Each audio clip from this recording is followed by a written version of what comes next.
a Japanese man experienced a horrifying death, his body slowly decaying from the inside out. Large sections of skin fell off, bodily fluids continuously leaked, and his organs gradually failed. This nightmare lasted 83 days. He endured one of the most agonizing deaths imaginable. What happened to him? The unfortunate man was Hisashi Uchi, a technician at a nuclear facility in Tokai Village, Ibaraki Prefecture, Japan. His routine job involved pouring uranium nitrate solution into a precipitation tank to prepare nuclear fuel. On the day of the incident, Uchi and two colleagues were performing their usual tasks. According to standard procedure, uranium trioxide was to be dissolved in nitric acid and purified by a machine. However, to save time, the team leader instructed Uchi to manually hold a funnel and pour the chemicals simultaneously into a container, allowing them to react naturally. What they didn't realize was that this shortcut caused the tank's uranium levels to triple the safe limit. A sudden blue flash appeared from the tank, a sign of nuclear fission, and a stream of radiation shot out. Standing closest to the reaction, Uchi immediately felt his body being torn apart from the inside.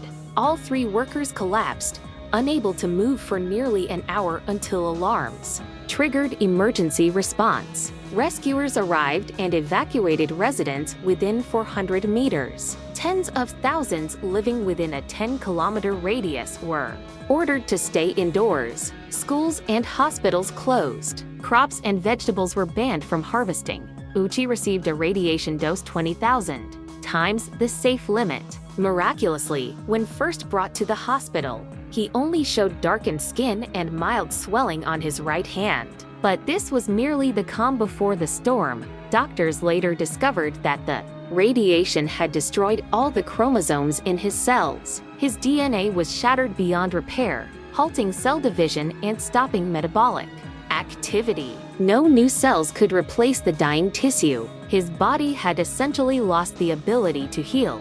In cases of severe nuclear exposure, the most catastrophic outcome is DNA fragmentation. Death is inevitable, and horrifyingly, the victim remains conscious through the process. Uchi's white blood cell count plummeted to about 10% of normal levels. In an attempt to save him, the hospital moved him to a sterile environment and used matched cells from his sister for a stem cell transplant. The procedure succeeded, but only briefly. Just one day later, his condition worsened dramatically. His skin peeled off in large sheets. Bodily fluids leaked continuously. From then on, Uchi endured daily pain as if being flayed alive.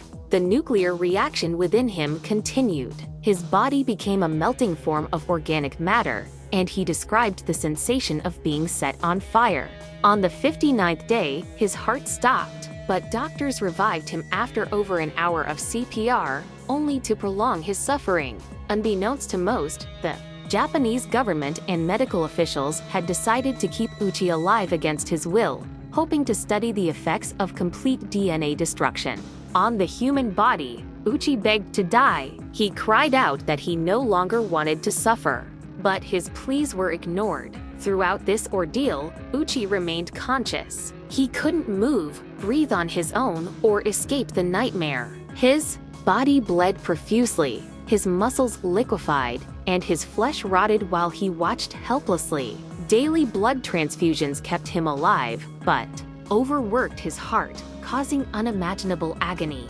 Eventually, all organ systems collapsed. On the 83rd day, Hisashi Uchi's heart stopped, this time for good. Over the course of those 83 days, he experienced his chromosomes breaking apart, his DNA crumbling, his skin and muscles dissolving, and his bones exposed. Through it all, he remained aware until there was nothing left of him but blackened remains. This tragedy is known as the Tokaimura criticality accident, which occurred on September 30, 1999, at the Jiko nuclear fuel processing plant in Tokai Village, Ibaraki Prefecture. It resulted in the death of 2 workers, including Uchi. 1 month later, on October 2, 1999, evacuees were allowed to return home, It was the worst nuclear accident in Japan until the Fukushima Daiichi disaster in 2011. This is World Notes, documenting the bizarre and tragic corners of our world. If you enjoy our content, please like and follow us. More astonishing stories await you. See you next time.